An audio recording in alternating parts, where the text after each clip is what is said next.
ఈరోజు బ్రహ్మముడి ఎపిసోడ్లో ఏం జరిగిందో తెలుసుకుందాం. అప్పుని పెళ్లిలో నుంచి అనామిక రౌడీల ద్వారా కిడ్నాప్ చేయించి ఒక గదిలో బంధిస్తుంది.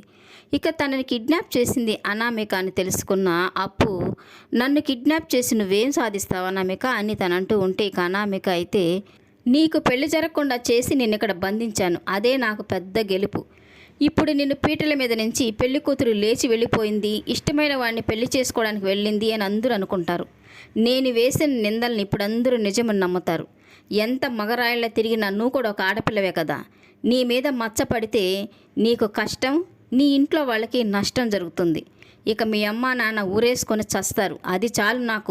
నాకు లాభం జరగకపోయినా పర్వాలేదు, నీకు నష్టం జరిగితే చాలు.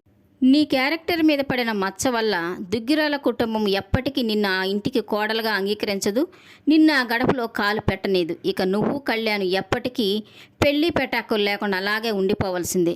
నిన్నే కాదు, నన్ను ఈ స్థితికి తీసుకొచ్చిన కళ్యాణ్ కూడా వదిలేదే లేదు అని అనామిక కోపంగా చెప్తూ ఉంటే, ఇక అప్పు అయితే, ఇప్పటికే చాలా తప్పులు చేసి జైల్లో కూర్చుని వస్తున్నావు, ఇప్పుడు మరీ పెద్ద తప్పు చేస్తున్నావు, చట్టం చూస్తూ ఊరుకోదు, జీవితాంతం నేను జైల్లో వేస్తుంది అని తను చెప్తూ ఉంటే, ఇక అనామిక అయితే, ఈ పెళ్లిలో నుంచి నువ్వు లేచిపోయావని, నేను వేసిన నిందలు నిజమని అందరూ నమ్ముతారు.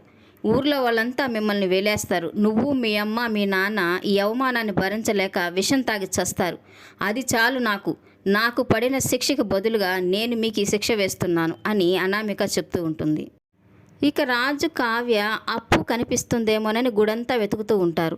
ఇక తను కనిపించకపోయేసరికి రాజు ఎస్ఐకి ఫోన్ చేసి, నా భార్య చెల్లెలు అప్పు ఈరోజు తన పెళ్ళి కళ్యాణ మండపంలో తన గదిలో నుంచి కనిపించకుండా పోయింది, తననెవరో బలవంతంగా తీసుకుపోయినట్టుగా అనిపిస్తుంది అని తను చెప్తూ ఉంటే, ఇక ఎస్ఐ అయితే, ఈ పెళ్ళి తనకిష్టమేనా అని వాళ్ళని అడుగుతూ ఉంటాడు. ఇక రాజు కూడా ఈ పెళ్ళి తనకిష్టమే, ఈ పెళ్ళి ఇష్టపడే చేసుకుంటుందని చెప్పగానే, సరే అయితే మా ప్రయత్నం మేము చేస్తామని వాళ్ళు చెప్తూ ఉంటారు. ఇక కావ్య అయితే, పోలీసులు ఏమన్నారండి, వెతుకుతానన్నారా అని ఆతురతగా అడుగుతూ ఉంటుంది.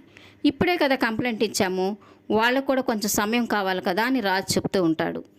ఇక కావ్య అయితే, చూస్తున్నారు కదా మీ పిన్ని మీ రుద్రాని అత్తయ్య ఎలా మాట్లాడుతున్నారో, అప్పు పెళ్లిపీటల మీద నుంచి లేచి వెళ్ళిపోయిందని పుకార్లు పుట్టిస్తున్నారు, మా అమ్మ నాన్న పరువు తీస్తున్నారు, ఇలా వదిలేస్తే ఇంకా ఎన్ని మాట్లాడతారో, నేను వెళ్ళి అప్పుని వెతికి తీసుకొస్తాను అని తను చెప్తూ ఉంటే, ఇక రాజు అయితే కోపంగా, ఇదేమైనా చిన్న ఊరు అనుకున్నావా వెళ్ళి వెతకడానికి, ఇంత పెద్ద సిటీలో ఎక్కడికని వెళ్తావు, ఎలా వెతుకుతావు, కాస్త సమయం ఇవ్వు, నేనే వెళ్ళి అప్పుని వెతికి తీసుకొస్తాను, ఈ పెళ్లి జరిగేలాగా చూస్తానని తను చెప్తూ ఉంటాడు.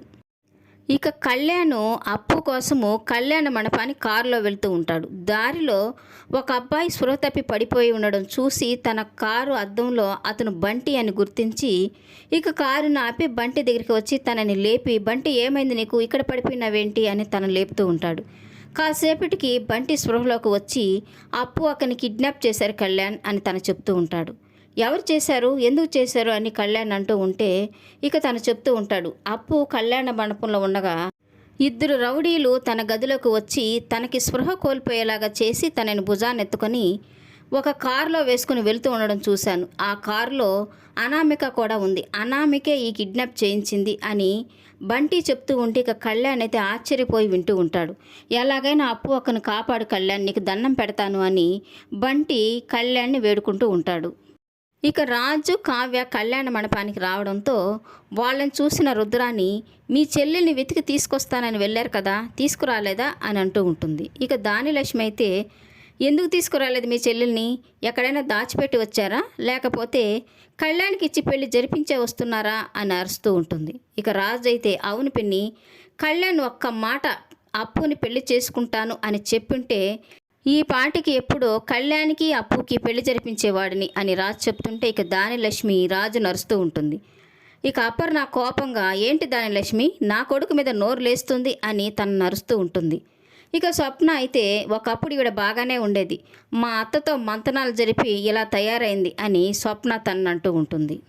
ఇక సుభాష్ రాజును అడుగుతూ ఉంటాడు, అప్పు విషయం ఏమైంది అని. కంప్లైంట్ ఇచ్చాం నాన్న, పోలీసులు తనని వెతుకుతున్నారు అని చెప్పడంతో ఇక కనకం ఏడుస్తూ ఉంటుంది.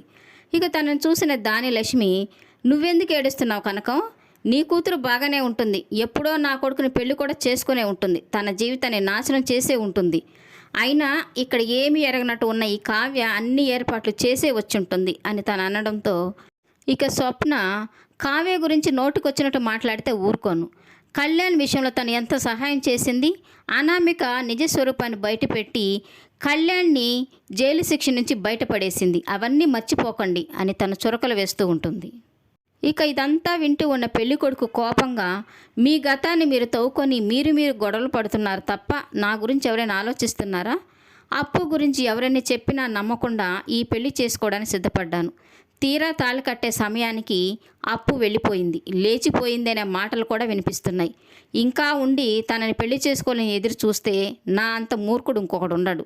ఈ పెళ్ళి అవసరం లేదు, ఈ పెళ్లి కూతురు నాకు అవసరం లేదని చెప్పి అక్కడి నుంచి వెళ్ళిపోతూ ఉంటాడు. ఇక కనకం వాళ్ళ ఆయన అయితే తనని బ్రతిమలాడుకుంటూ ఉంటారు. ఇక వాళ్ళ అమ్మ నాన్న కూడా ఈ సంబంధం చెడిపోయిందే మంచిదని చెప్పి వాళ్ళు కూడా వెళ్ళిపోతారు. ఇక కనకం అయితే నిల్చున్న చోటే కూలబడిపోయి ఎక్కడికి వెళ్ళిపోయి అప్పు అని ఏడుస్తూ ఉంటుంది. ఇక రాజు వాళ్ళ నానమ్మ అయితే దాని లక్ష్మిని రుద్రాన్ని తిడుతూ ఉంటుంది. మీరు అసలు మనుషులేనా? ఎలా మాట్లాడాలో కూడా మీకు అర్థం కాదా? మీరు చదువుకున్నారు, అంతా వ్యర్థమేనా? పెళ్లి కూతురు గురించి, తన కుటుంబం గురించి, వాళ్ళ అక్కల గురించి నోటికొచ్చినట్టు మాట్లాడారు. ఎంతో ఉన్నతంగా ఆలోచించి ఆ పెళ్లి కొడుకు కూడా బాసుకు మిప్పేసి నాకు ఈ పెళ్ళొద్దు అని వెళ్ళిపోయాడు. ఇప్పుడు మీ కడుపు మంట చల్లారిందా అని తను తిడుతూ ఉంటుంది. ఇక అనామిక కళ్యాణ మండపంలో జరిగిన విషయాలన్నీ ఫోను ద్వారా తెలుసుకొని అప్పుతో చెప్తూ ఉంటుంది. కళ్యాణ మండపంలో పెద్ద యుద్ధమే జరిగిందంట. పెళ్లి కొడుకు తరఫు వాళ్ళు పెద్ద గొడవ చేసి ఈ పెళ్ళొద్దని వెళ్ళిపోయారంట అని అప్పుతో చెప్తూ ఉంటుంది. ఇక రుద్రాని దాని లక్ష్మితో అంటూ ఉంటుంది, ఈ పాటికి నీ కొడుకు కళ్యాణ్కి అప్పుకి పెళ్లి జరిగిపోయి ఉంటుంది. ఈ కనకం సామాన్యురాలనుకున్నావా? కళ్యాణ్కి మూడో దాన్ని కూడా కట్టబెట్టి అంటకడితే లెక్క సరిపోతుందని బాగా ప్లాన్ వేసింది అని అంటూ ఉంటే ఇక అంతలో అక్కడికి వచ్చిన కళ్యాణ్ గట్టిగా ఆపండి అని అరుస్తూ ఉంటాడు.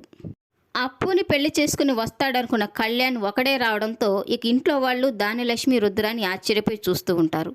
అప్పుని కిడ్నాప్ చేసింది అనామిక అని చెప్పి దానిలక్ష్మి రుద్రాని నోరు మోయిస్తాడు కళ్యాణ్. ఇక రాజు ఇంట్లో వాళ్ళందరూ కలిసి అప్పుని వెతకడానికి బయలుదేరతారు. ఈ వీడియో నచ్చినట్లయితే లైక్ చేయండి, సబ్స్క్రైబ్ చేయండి. ఈ సీరియల్పై మీ అభిప్రాయాన్ని కామెంట్ సెక్షన్లో మెన్షన్ చేయండి. Thank you for watching.